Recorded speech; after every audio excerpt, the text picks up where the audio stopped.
উনি বলছেন আমি পৃথিবীর অজস্র অগণিত সারা জীবন সারা গোটা ইউরোপের এমন কোন দেশ নাই যেখানে আমি সফর করি নাই, বারবার বারবার সারা ইউরোপ সফর করছি পাঞ্জাবি টুপি পরে।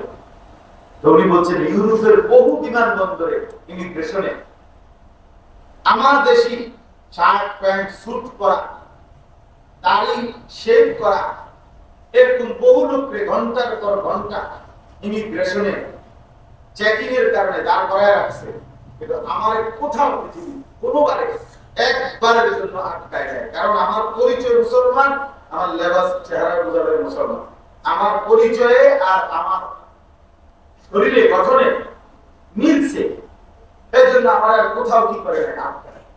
উনি বলছেন যে আমি শত শতবার গেছি। এই জন্য এটা একটা বড় বিষয়। আমরা হীনমন্য মানুষ যারা হীনমন্য মানে যারা নিজেকে নিয়ে বিব্রত বোধ করে বেশি, আমি যদি মুসলমান না হইতাম আর একটু ফ্যাশনেবল চলতে পারতাম, আর একটু সাজগোজ করে চলতে পারতাম, কাফের বিমানদের মতো চলতে পারতাম। এই হীনমন্য মানুষের কথা, অর্থাৎ যার গায়ের কম, আত্মমর্যাদা, আত্মসম্মান বোধ কম, এটা হলো ওই মানুষের। আর যার আত্মমর্যাদা আছে, গায়রত আছে, আত্মসম্মান আছে, সে কোন অবস্থাতে নিজের ধর্ম, আমাদের সবকিছু শ্রেষ্ঠ, আমাদের আল্লাহ সর্বশ্রেষ্ঠ, আমাদের কোরআন সর্বশ্রেষ্ঠ, আমাদের রাসূল সর্বশ্রেষ্ঠ, আমাদের ইসলাম সর্বশ্রেষ্ঠ। এটা কখনোই মানে এমনও না যে আমরা গাল জোরে বলি যে না আমরা ক্ষমতা দেখাই যে না আমরা ইসলাম শ্রেষ্ঠ ধর্ম, আসলে বুঝা বিষয়টা তেমন না, বিষয়টা তেমন না, বাস্তবতাই এটা। সারা পৃথিবীর সমস্ত ধর্মাবলম্বীরা, সারা পৃথিবীর সমস্ত বিধর্মীদের কাছেও এর বিকল্প কোনো প্রমাণ নাই, যুক্তি নেই। রাসূলুল্লাহ সাল্লাল্লাহু আলাইহি ওয়াসাল্লাম পৃথিবীতে বন্ধু শত্রু যতবার প্রমাণ করছে, গবেষণা করছে, মানে আপনজন হোক আর দুশমন হোক, নবীজিকে নিয়ে যেই ফিকির করছে, গবেষণা করছে, সবার কাছে তিনি শ্রেষ্ঠ। বন্ধুদের কাছেও শ্রেষ্ঠ, দুশমনের কাছেও তিনি কি শ্রেষ্ঠ। ইসলাম সবার কাছে শ্রেষ্ঠ, কোরআন সবার কাছে শ্রেষ্ঠ, এর বিকল্প কোনো কিতাব নেই কারো কাছে, কোনো কিতাব নেই। স্পষ্ট আপনার খ্রিস্টানদের যে ইনজিল, এরা এখন বাইবেল বা ইনজিল, এই সারা পৃথিবীতে এখন খ্রিস্টানদের যে ধর্মগ্রন্থ হিসেবে তারা যেটা প্রচার করে, আমাদের কাছেও আছে এগুলো।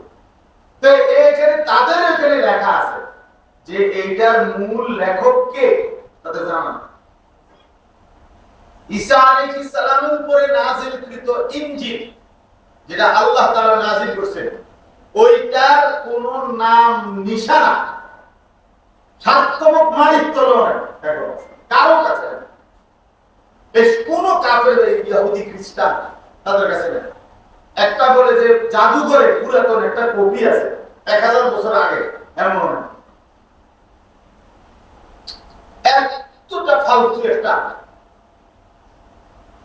মানে তাদের বাস্তবতাটা যে কিচ্ছু নাই, কোন ভিত্তি বলতে কিচ্ছু নেই, কিচ্ছু নেই। ইহুদিদের কাছে তাদের ধর্মগ্রন্থের কোনো ভিত্তি কিচ্ছু নেই। হিন্দুদের তো কোনো পাত্তাই নেই, কি বলে না বলে, কি করে খুব পারে এগুলো। তাইলে সম্পূর্ণ মানে তথ্য প্রমাণ যুক্তি এবং পুরা সনদ ধারাবাহিকতা বিহীন কিতাব এগুলো। আর আমাদের কোরআন 1500 বছর থেকে ঠিক প্রথম দিন যে অক্ষর নাযিল হয়েছে যেভাবে আজও সেভাবেই আছে, ইসলাম ওইভাবেই আছে, আমাদের রাসূল সাল্লাল্লাহু আলাইহি ওয়াসাল্লামের জিন্দেগি ওইভাবেই আছে। এজন্য আমাদের মধ্যে হীনমন্য হওয়ার কোনো যুক্তি নেই। এটা এক ধরনের পরাজয়, এটা এক ধরনের ব্যর্থতা। মুসলমানের যে ছেলেরা, মেয়েরা, পুরুষরা, মহিলারা এই শিক্ষিত হওয়ার নামেও যারা নিজেদের লেবাস, পোশাক, চেহারা, সুরত ঘর পরিবার, এগুলো থেকে ইসলামকে বিদায় দিছে, এগুলো বেগায় হচ্ছে। মূলত এদের আত্মসম্মান কম, আত্মমর্যাদা কম, আত্ম উপলব্ধি কম। এরা হীনমন্য বাস্তবতা, এরা নিজ ধর্মের ব্যাপারে এদের কোন নির্ভরতা, এরা লজ্জিত ভিতরে ভিতরে, এমনি মুখে বলে না, মুখ ভিতরে ভিতরে লজ্জিত যে ইসলাম আসলে এতটা যুক্তিসঙ্গত বর্তমান পৃথিবীতে চলনসই না। এখনকার এই আধুনিক পৃথিবীতে ইসলামের সব কথা নিয়ে পড়ে থাকতে হবে। এই মানে এটা হলো মূলত শয়তান ইবলিস তাদেরকে সেহানটাই ধরে তৈরি করে। অথচ আল্লাহ তাআলা বলেন যে সর্বাবস্থায় পরিচয় দেয় আমি মুসলমান, তবে এটা গর্ববোধ করে, তো আল্লাহ তাআলা বলে সে সর্বশ্রেষ্ঠ মানুষ, সর্বশ্রেষ্ঠ মানুষ।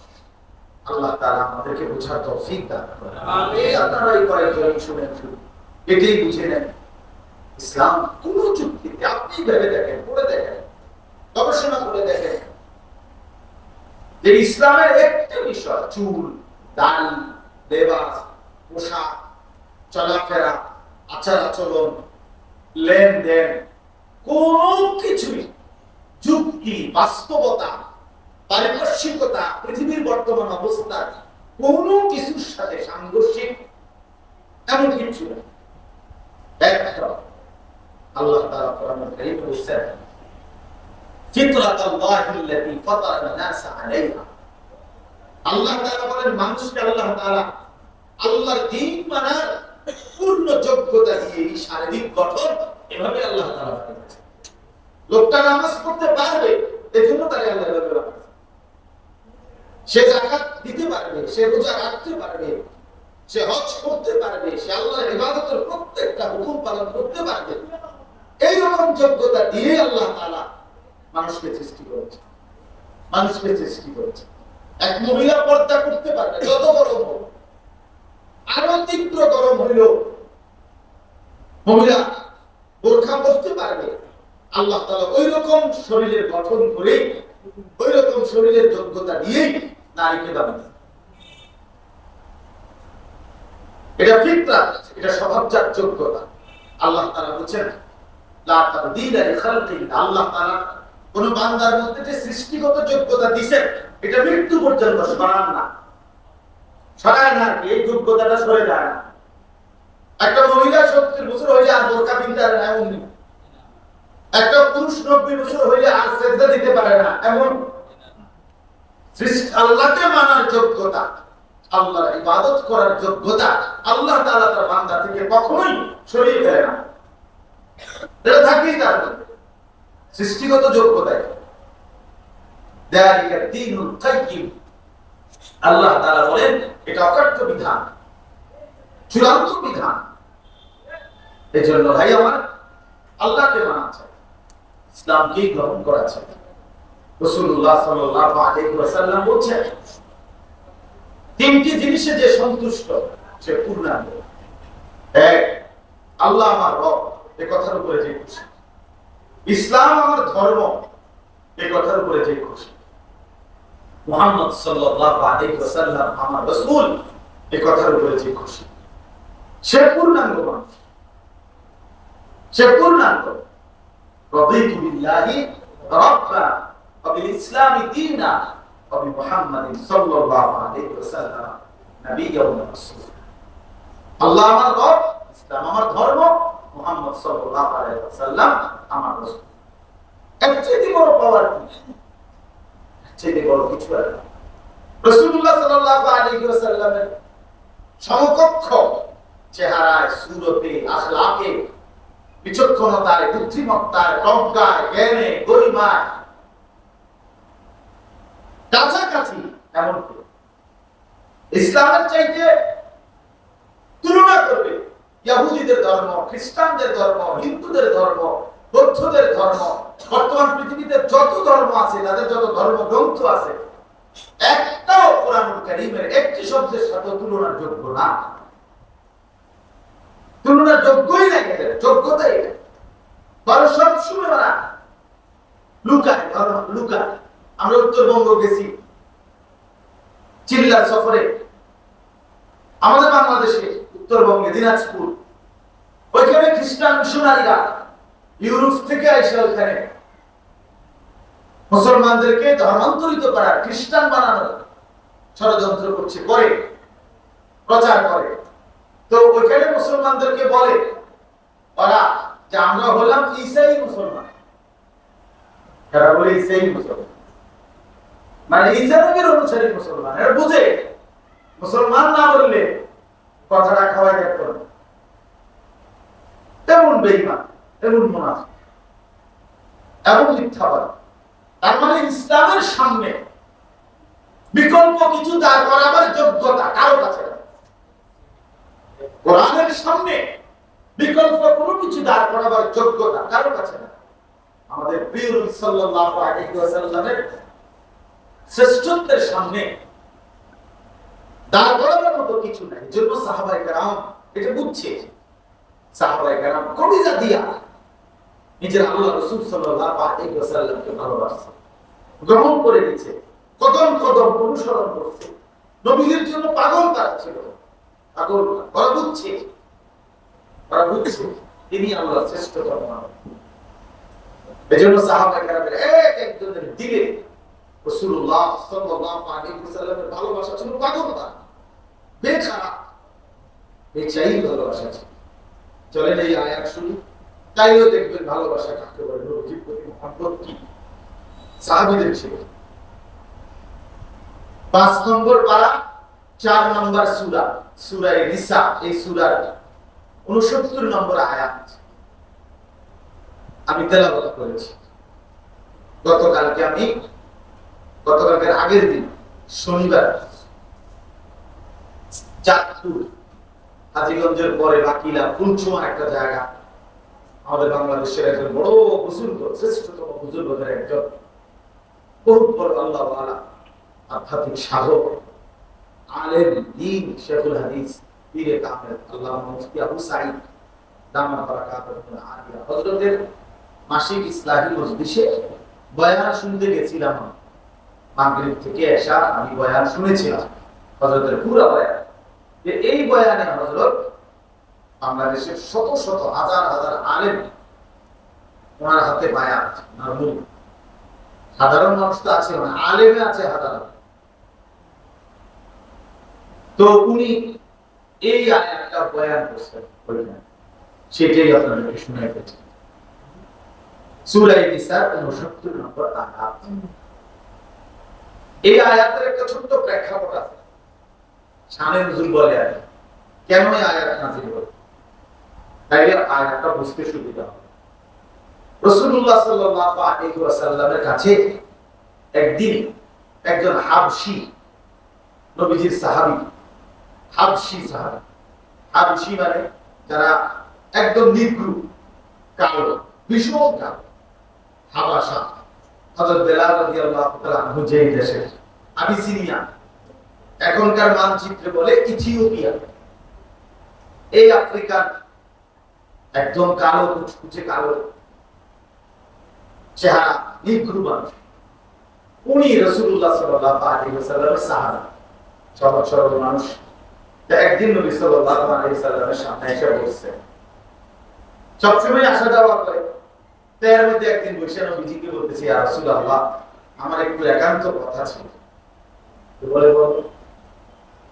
তো এই হাবশী সাহাবী আল্লাহ নবী সাল্লাল্লাহু আলাইহি ওয়াসাল্লামকে বললেন, ইয়া রাসূলুল্লাহ, আপনি তো জানেন, দেখতেছেন আল্লাহ তাআলা আপনাকে সারা দেহে যে পরিমাণ সৌন্দর্য আল্লাহ তাআলা আপনাকে দিয়েছেন, দান করেছেন, তার সাথে আমি হলাম একটা নিগ্রু হাবশী গোলাম, আমার কোনো তুলনা হয় না। আপনার সৌন্দর্যের সামনে, আপনার উত্তম চেহারা, সুন্দর আকৃতির সামনে আমি একেবারেই নগণ্য, আমার কোনো তুলনা নাই। ওনার তুলনা তো নাই, শুধু ওটা কায়নাতেরই কারো কি নাই তুলনা। রাসূলুল্লাহ সাল্লাল্লাহু আলাইহি ওয়াসাল্লামের সৌন্দর্যের সামনে আল্লাহর কোন মাখলুকই তুলনা করতে পারে না। বরং রাসূলুল্লাহ সাল্লাল্লাহু আলাইহি ওয়াসাল্লাম বাধ্য বাহ্যিকভাবে বাহ্যিক দেহে তিনি অত্যন্ত সর্বশ্রেষ্ঠ, সবচেয়ে সুন্দর আল্লাহ সাল্লাল্লাহু আলাইহি ওয়াসাল্লাম। সাহাবায়ে কেরামের শত শত বর্ণনা আছে আমাদের প্রিয় নবী সাল্লাল্লাহু আলাইহি ওয়াসাল্লামের সৌন্দর্যের উপর। নবী সাল্লাল্লাহু আলাইহি ওয়াসাল্লামের নাক, চোখ, কান, ঠোঁট, হাত, পা, মানে শত শত যদি পৃথিবীর সবচেয়ে শ্রেষ্ঠ পরীক্ষক যারা অঙ্কন পরীক্ষা করে, যারা বিভিন্ন কিছু আঁকলে সেটার পরীক্ষা নিরীক্ষা করে মনে করেন প্রথম, ফার্স্ট, সেকেন্ড, থার্ড নির্বাচন করে, এরকম পৃথিবীর সর্বশ্রেষ্ঠ পরীক্ষক তারাও যদি রাসূলুল্লাহ সাল্লাল্লাহু আলাইহি ওয়াসাল্লামকে সবাই মিলে পরীক্ষা করে ওনার সৌন্দর্য পৃথক পৃথক ভাবে প্রতিটা অঙ্গ একত্রে সারা অঙ্গ, তো তিনি সব বিবেচনা সর্বশ্রেষ্ঠ সুন্দর হিসাবে প্রমাণিত। হুজুর একটা সুন্দর উদাহরণ দিছে খুব চমৎকার বোঝানোর জন্য, যে এক জায়গায় একটা প্রতিযোগিতা হয়েছে আর্ট, তো অনেক লোক প্রতিযোগিতা অংশগ্রহণ করছে, আঁকতে দিছে সবাইকে যে একটি গাছের ডাল, তো মোটা ডাল না, চিকন, একটা চিকন ডালের মধ্যে একটা দোয়েল পাখি এসে বসছে, এইটা আঁকে। তো অনেকে আঁকছে, তো এই পরীক্ষক যারা যারা এটা ফার্স্ট নির্বাচন করবে পরীক্ষক, তারাও অভিজ্ঞ, তারা আনছে, তারা এবার দেখতে দেখতে দেখতে বাদ দিতে দিতে দিতে দিতে দিতে সর্বশেষ তারা একটা ছবি নির্বাচন করতে দেন, এইটা একদম সুন্দর হয়েছে, সবচেয়ে সুন্দর, এক নম্বর। এখন এইটা এক নম্বর যখন নির্বাচিত হয়েছে, এই পরীক্ষক বোর্ডের সবচেয়ে অভিজ্ঞ যিনি সিনিয়র, উনি এবার এটার দিকে তাকাইয়া এরপর উনি বলল যে দেখেন এইটার মধ্যে আপনাদের সবার দৃষ্টিতে যেটা পারফেক্ট, মানে এটা একদম যথোপযুক্ত হয়েছে, আমার দৃষ্টিতে এইটার মধ্যে একটু ত্রুটি আছে। কি ত্রুটি? উনি মুরব্বী, যে বয়স্ক, প্রবীণ, অভিজ্ঞ বেশি, উনি বাইরে করতে পারে দেখেন ওই যে চিকন ডালের মধ্যে দোয়েল পাখিটা বসছে, ডালটা যেহেতু চিকন ডাল, মোটা ডালে বসে নাই, আঁকতে বলছেন এভাবে, তো একটা দোয়েল পাখি এটা যেটুকুই হোক এটা একটা ওজন আছে, এখন এই চিকন ডালটাতে বসার কারণে দোয়েল পাখিটার একটু হইলো ওজনের কারণে ডালটা একটু নেমে যাওয়ার কথা, সামান্য একটু কি ডালটা কাইতে হওয়ার কথা, এটা এখানে হয়েছে না। সে আঁকছে সুন্দরভাবে, কিন্তু চিকন ডালটা একটু কাজ হয়েছে এটা বোঝা যায় না, একটা ফুট তারপরে ঠিকই তো আসলে। তো বললো এইভাবে হাজারো পরীক্ষকে সমস্ত কিছু বিশ্লেষণ কইরা মনে করেন এবার তাহলে এখানে 100 হইতো, কখন যদি ডালটা একটু কি হইতো নামানো হইতো, একটু ঝুঁকাইয়া দিত আর কি, সামান্য একটু ঝুঁকানো হইতো। তো হযরত বলেন যে প্রিয় নবী সাল্লাল্লাহু আলাইহি ওয়াসাল্লাম এবার যদি পৃথিবীর সমস্ত ডিজাইনাররা একসাথে পরীক্ষা করে রাসূলুল্লাহ সাল্লাল্লাহু আলাইহি ওয়াসাল্লামের প্রতিটা অঙ্গ একেবারে পৃথিবীর সর্বশ্রেষ্ঠ অভিজ্ঞ ব্যক্তির বিবেচনাতেও পরীক্ষায়ও রাসূলুল্লাহ সাল্লাল্লাহু আলাইহি ওয়াসাল্লামের নাম ঠিক না, এটাই শ্রেষ্ঠ, এখানে এক জাররা খুদ বের করা কারো কোনো যোগ্যতা নেই, কারণ এটাই সেরা, এখানে আর কি দিলে ভালো হতো না, আর কিছু দিলে ভালো হতো না। চোখ, এখানে এটাই সেরা, এখানে আর কি দিলে কিন্তু ভালো হতো না, কিছু দিলে ভালো হতো না, এইটা যেটা আল্লাহ তাআলা দিয়েছেন নবীজির চোখ, এটাই সেরা, তিনি এত সুন্দর ছিলেন। অর্থাৎ কোন বিবেচনা, কারো পরীক্ষা, কোন ক্ষেত্রে, কোন দিক থেকে রাসূলুল্লাহ সাল্লাল্লাহু আলাইহি ওয়াসাল্লামের সৌন্দর্য এক বিন্দু ত্রুটি বের করার কোন সুযোগ নেই, এমন সুন্দর তিনি ছিলেন। তো ওই হাবশী গোলাম আর হাবশী সাহাবী কি বললেন, ইয়া রাসূলুল্লাহ সাল্লাল্লাহু আলাইহি ওয়াসাল্লাম আপনার সৌন্দর্য তুলনাহীন। আমি এক হাফসি কারো গোলাম, আপনার সাথে আমার কোনো তুলনা নেই। এক। দুই নাম্বার, এত বাহ্যিক সৌন্দর্য। উনি এবার বললেন আভ্যন্তরীণ সৌন্দর্য, মানে ভিতরের গুণ, ইলম, তাকওয়া, ঈমান, ইখলাস, আল্লাহ তাআলার প্রতি আস্থা, ভরসা, মানে অন্তরে মানুষের যত গুণ থাকতে হয়, এই সমস্ত গুণাবলীর ক্ষেত্রেও আপনার সাথে আমার কোনো তুলনা। আপনার শ্রেষ্ঠত্ব অনেক ঊর্ধ্বে, আমি সাধারণ। তাহলে বাহ্যিক সৌন্দর্য আপনার সাথে আমার তুলনা চলে না, আভ্যন্তরীণ সৌন্দর্য আপনার সাথে আমার কি চলে না, তুলনা চলে না। কিন্তু ইয়া রাসূলুল্লাহ, আমার একটা বিষয় হইল, আমি যদিও বুঝি আপনার সাথে আমার কোনো তুলনা হয় না, কিন্তু আমি একটা সান্ত্বনা পাই, আমি সুখে দুঃখে, রাতে দিনে, অভাবে, যখন যেই অবস্থায় থাকি, আমার একটা মনের সান্ত্বনা যে আমি যখনই আপনার কাছে আসি আর আপনার চেহারা মোবারকের দিকে তাকাই, তাই আমি আমার সব দুঃখ বেদনা সবকিছু ভুলে যাই। আমি আপনাকে দেখে তৃপ্ত হয়ে যাই। আপনার সৌন্দর্য দেখে, আপনার চেহারা মোবারকের দিকে তাকাইলে আমি গোটা পৃথিবী ভুলে যাই। আমার সব সুখ পূর্ণ হয়ে যায়, আনন্দ পূর্ণ হয়ে যায়। এখন আমার প্রশ্ন হলো, ইয়া রাসূলুল্লাহ, যেহেতু আপনার বাহ্যিক সৌন্দর্য, আভ্যন্তরীণ সৌন্দর্য, আভ্যন্তরীণ আপনার গুণাবলী কোনো কিছুর সাথে আমার কোনো তুলনা নাই, কাজে নিশ্চয়ই আখিরাতে, পরকালে আপনি তো আল্লাহ তাআলার পক্ষ থেকে সর্বশ্রেষ্ঠ জান্নাতে থাকবেন। আর আমি প্রথমত জান্নাতে যাব কিনা তারও নিশ্চয়তা নাই। আচ্ছা, যদি আল্লাহ দয়া করে আমাদের দেয় একটা জান্নাত, সেটা তো আর আপনি যে জান্নাতে থাকবেন সুউচ্চ সুমহান, ওইখানে তো হবে না, কারণ আপনার সাথে তো আমার কি নাই, তুলনাই নাই।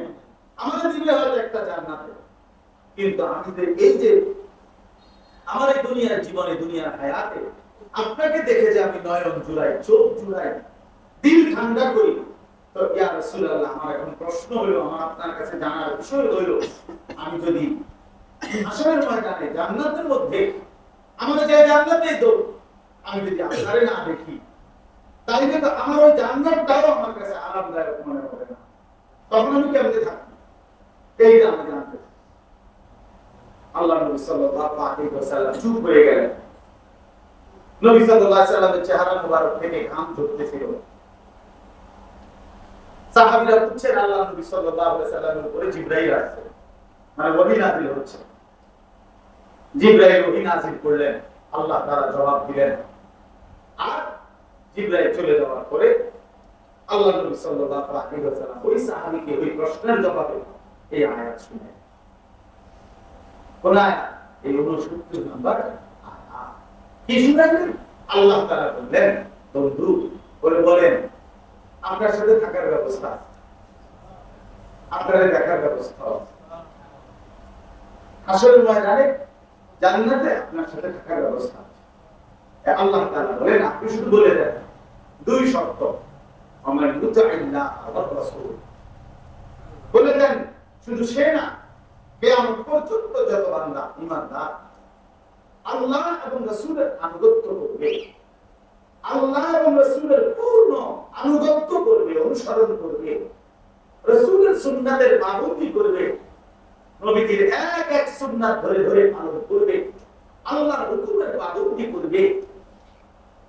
আল্লাহ তাআলা বলেন, আপনি বলে দেন ওই ব্যক্তি বা ওই মানুষগুলো, ফাউলাইকা মাআল্লাযীনা আন'আমা আল্লাহু আলাইহিম মিনান নাবিয়্যিন, আমি আল্লাহ ওয়াদা দিলাম হাসরের ময়দানে তারা এক নম্বরে নবীদের সঙ্গী হবে। সুবহানাল্লাহ, নবীদের সঙ্গী।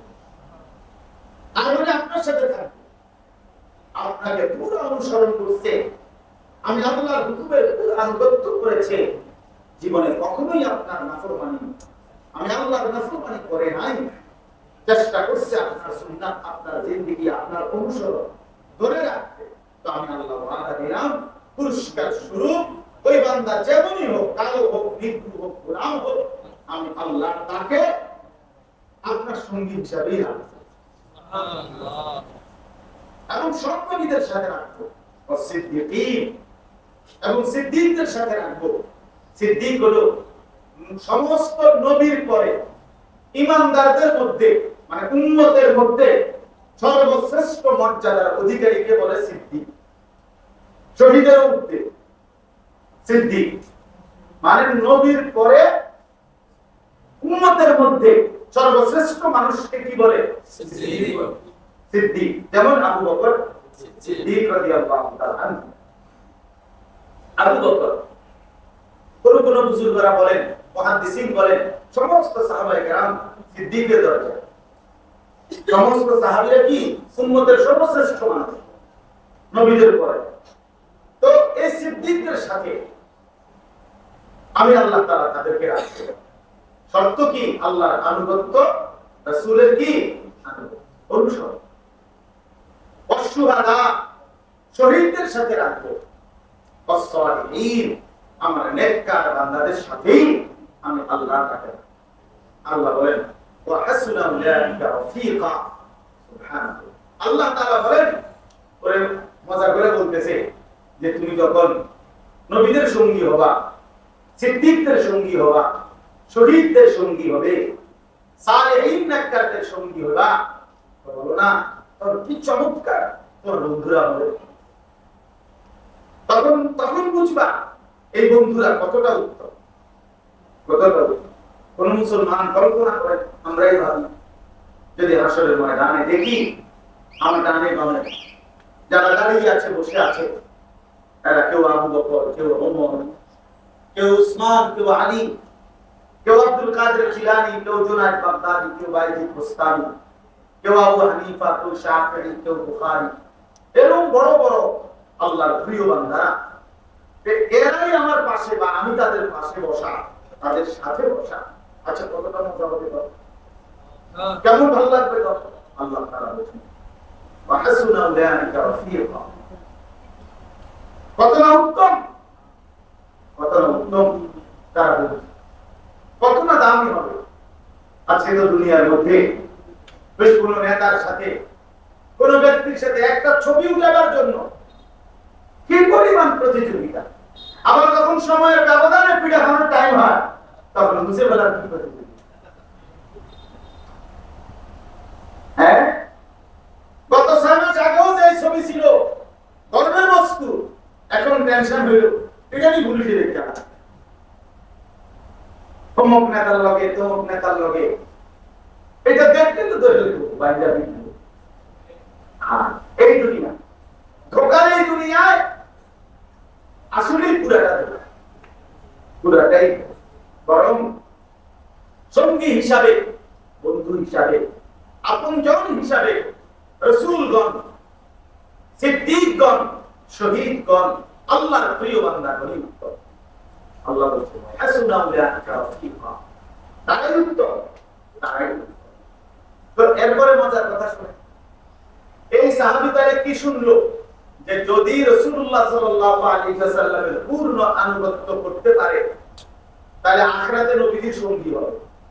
বুঝেন না কথাটা? তাহলে নবীজিকে দেখতে পারবে। ঠিক আছে, এখন এই সাহাবী আরেকটা প্রশ্ন করছে, আবার তাফসীরে আছে।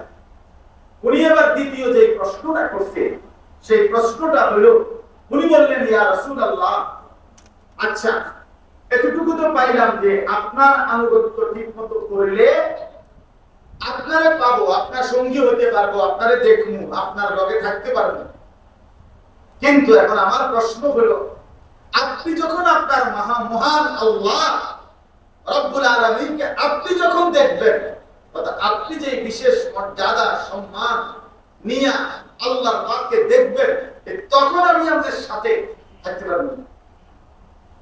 আল্লাহ নবী সাল্লাল্লাহু আলাইহি ওয়াসাল্লাম বললেন, আনুগত্যের হক যদি আদায় করতে পারো তো সেই সময়ও মহান আল্লাহর দিদার যখন আমার হবে, তখন তুমি আমার সাথে থাকতে পারবে। সুবহানাল্লাহ। এই তখন তাফসীরে আছে, এই সাহাবী খুশিতে একটা চিৎকার দিয়েছে, এক চিৎকারে পড়ে গেছে, পড়ে গিয়া ওইখানেই জীবনের পরে আল্লাহ দুনিয়া থেকে বিদায় নিছে, ইন্তেকাল। निकल जाए दम तेरे कदमों के नीचे, यही दिल की हसरत, यही दिल की आरज़ू। ভালোবাসার হে প্রিয়জন, আপনার জন্যই জীবন দিয়ে দিলাম, এটাই ছিল দিলের আকাঙ্ক্ষা, এটাই ছিল দিলের আশা। নবী সাল্লাল্লাহু আলাইহি ওয়াসাল্লামের সামনে জান দিয়ে এই খুশিতে আত্মহারা হয়েছে। তাইলে আল্লাহ তাআলা এই আয়াতের মধ্যে বললেন রাসূলুল্লাহ সাল্লাল্লাহু আলাইহি ওয়াসাল্লামের আনুগত্য, আল্লাহর আনুগত্য, আল্লাহর হুকুম মানা, রাসূলুল্লাহ সাল্লাল্লাহু আলাইহি ওয়াসাল্লামের সুন্নাতের অনুসরণ করা পুরো কোরআনুল কারীমের মধ্যে আছে। প্রথমে যে আল্লাহ বলছে ফাত্তাবিউনি ইউহিব্বুকুমুল্লাহ, তোমরা আমাকে অনুসরণ করো, মুহাম্মদকে অনুসরণ করো, বন্ধুকে অনুসরণ করো, আমি আল্লাহ তোমাদেরকে ভালোবাসবো। ফাত্তাবিউহু লাআল্লাকুম তাহতাদুন, আল্লাহ তাআলা বলেন আমার রাসূলকে অনুসরণ করো, তাহলেই তোমরা হেদায়েত পেয়ে যাবে। আল্লাহ তাআলা বলেন ফাল্লাযীনা আমানু বিহি ওয়া আযযারুহু ওয়া নাসারুহু ওয়াত্তাবাউন নূরাল্লাযী উনজিলা মাআহু, যারা আমার রাসূলের প্রতি ঈমান আনবে, আমার রাসূলকে সম্মান করবে, আমার রাসূলের দ্বীনকে সাহায্য করবে এবং আমার রাসূলের উপরে নাযিলকৃত এই কোরআনকে অনুসরণ করবে, উলাইকা হুমুল মুফলিহুন, আল্লাহ বলেন এরা নিশ্চিত সফল, কামিয়াব, জান্নাত জান্নাত। এই জন্য প্রিয় ভাই আমার, আজকে এতটুকুই কথা, মেহেরবানি করে হাদিসের যে অংশটা পড়ছি আল মারউ মা'a মান আহাব্বা, নবী সাল্লাল্লাহু আলাইহি, এটাও সুন্দর ঘটনা আছে। একজন সাহাবী, আল্লাহ নবী সাল্লাল্লাহু আলাইহি ওয়াসাল্লামের একজন সহজ সরল সাহাবী, সাদাসিধে সাহাবী বললেন ইয়া রাসূলুল্লাহ মাতা সাআ, কিয়ামত কোন দিন হবে? নবীজি বলেন ওমা আ'দাততা লাহা, প্রস্তুতি নিয়েছো কিয়ামত যেদিনে হোক তোমার প্রস্তুতি কি? ওই সাহাবী বললেন ইয়া রাসূলুল্লাহ নামাজ রোজা বন্দেগী তো খুব বেশি নাই, যেটুকু সাধ্য কুলায় করতেছি, তবে সবচেয়ে বড় কথা হলো ইয়া রাসূলুল্লাহ আমি আপনাকে আল্লাহকে ভীষণ ভালোবাসি, আমি আপনাকে খুব ভালোবাসি, আল্লাহকে খুব ভালোবাসি। আল্লাহ নবী সাল্লাল্লাহু আলাইহি ওয়াসাল্লাম বলেন তাহলে তুমি শুনে নাও আল মারউ মা'a মান আহাব্বা, কিয়ামতে তুমি তারই সঙ্গী হবে যাকে তুমি ভীষণ ভালোবাসো। হযরত আনাস রাদিয়াল্লাহু তাআলা আনহু বলেন ইসলাম গ্রহণ করার পর থেকে আমরা কোনোদিন কোনো কথায় নবীর এত বেশি আনন্দিত হই নাই সেদিন এই কথা শুনে যে পরিমাণ আনন্দিত হয়েছি। যাহার নবী বললেন যাকে বেশি ভালোবাসে কিয়ামতে তার সঙ্গী হবে, এবং হযরত আনাস তখন জোর গলায় বলতেন অতএব পৃথিবীবাসী শোনো, আমি আল্লাহর রাসূলকে সবচেয়ে বেশি ভালোবাসি এবং আমি আশা করি আমি তার সঙ্গী হব, কারণ ভালোবাসা। তাইলে আজকে আমরা যারা শুনলাম আমাদের এটা দিলের তামান্না হওয়া উচিত। এই যে মদিনা শরীফ মানুষ যায় রাসূলুল্লাহ সাল্লাল্লাহু আলাইহি ওয়াসাল্লামের রওজা আরে জিয়ারতে কেন যায়? ভালোবাসার টানে, মহব্বতের টানে যায়। এক পাগল পারা দিন নিয়ে যায়, দিন নিয়ে মহব্বতে যায়। রাসূলুল্লাহ সাল্লাল্লাহু আলাইহি ওয়াসাল্লামের প্রতি ভালোবাসা, রাসূলুল্লাহ সাল্লাল্লাহু আলাইহি ওয়াসাল্লামকে অনুসরণ, বিশ্বাস করে, এটা জীবনের সবচেয়ে বড় ধন। আজকে ছেলেরাও বোঝে না, আজকে বয়স্ক লোকেরাও বোঝে না, মা বোনরাও বোঝে না, কেউ বুঝতে চায় না, কেউ বুঝতে চায় না। আর কার পিছনে ঘুরতেছে, কার মতো নিজেকে সাজায়, কি করে, কেন করে, কিচ্ছুর কোনো আগাম না। আগাম কেন এমন চুল রাখলো, কেন এমন জিন্দেগি কাটাইলো, সারাদিন কেন আড্ডা দিল, সারাটা দিন কেন মোবাইলের পিছনে জিন্দেগি শেষ করলো, কিচ্ছুর কোনো হদিস নাই, কোনো লক্ষ্য নাই, কোনো উদ্দেশ্য নাই, কোনো গন্তব্য নাই, কোনো পথ জানা নাই, মঞ্জিল জানে না। একজন সুস্থ সমর্থবান সবল পুরুষ কিংবা নারী, যার দিমাগ আছে, আকল আছে, ব্রেন আছে, যে পাগল না, মাথা খারাপ না, মাতাল না, প্রতিবন্ধী নয়, সে এরকম হয়ে কিভাবে?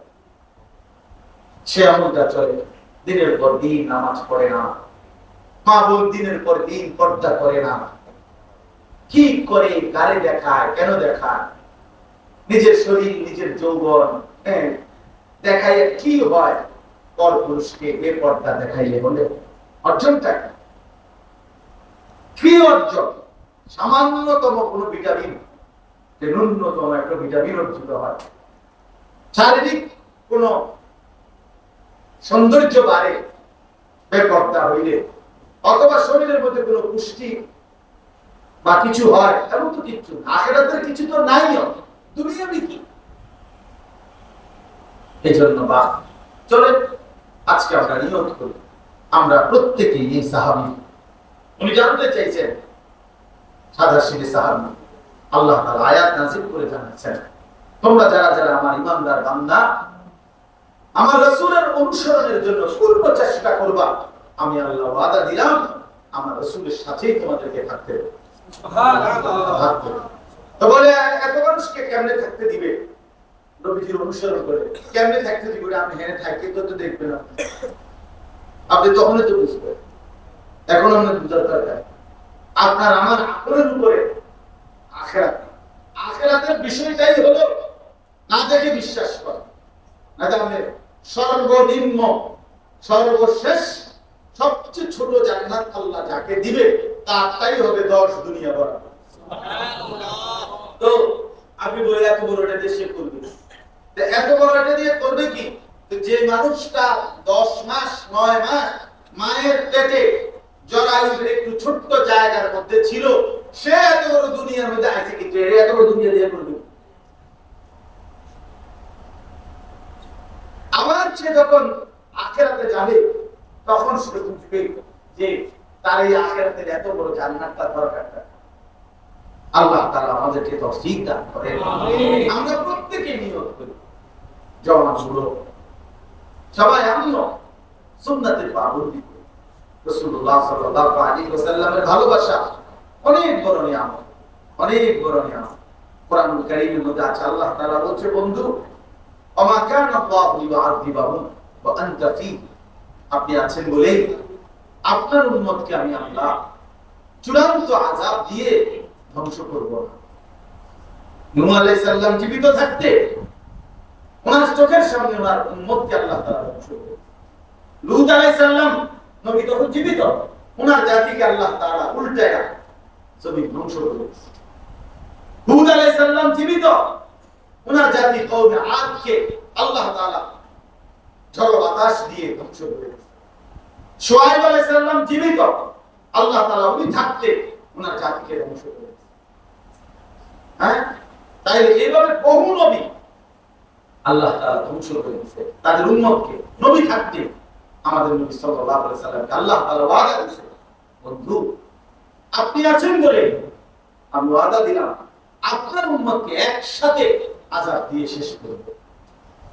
আল্লাহ তাআলা আমাদেরকে এত বড় রাসূল দিলেন, এত বড় নবী দিলেন, আমরা যদি কদর না করি, আমরা যদি মূল্যায়ন না করি, তাহলে আমাদের দুর্ভাগ্য ছাড়া, বদনসিবি ছাড়া আর কোনো কারণ নেই।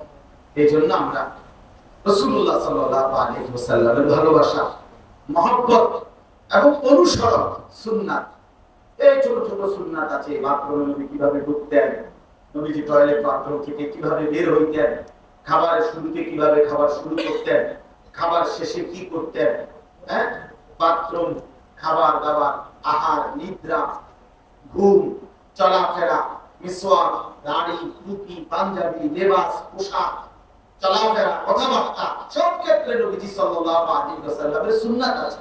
ছোট ছোট বই আছে, অনেক বই বাজারে পাওয়া যায়, প্রিয় নবীর প্রিয় সুন্নাত, এরকম অনেক বই আছে।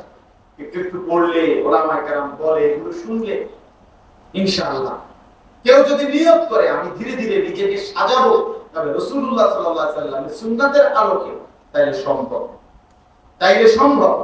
মানুষ অনুসরণ প্রিয়, অনুকরণ প্রিয়, মানুষ মাত্রই কারো না কারো অনুসরণ করে, যেহেতু করে তো সেটা আল্লাহ নবী সাল্লাল্লাহু আলাইহি ওয়াসাল্লাম সাহাবায়ে কেরামকে অনুসরণ করলেই উত্তম।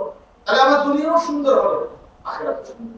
আসলে তো বাস্তব নবীজি সাল্লাল্লাহু আলাইহি ওয়াসাল্লামের চেহারা, চুল, দাড়ি, লেবাস, খানা দানার নিয়ম, শোয়ার নিয়ম, টয়লেট বাথরুমের নিয়ম, রাত্রি দিন একাকী প্রকাশ্যে যত কিছু নবীজির যেভাবে করতেন, এর চাইতে সুন্দর, স্টাইলিস্ট, এর চাইতে চমৎকার গোটা পৃথিবীর কারো কাছে।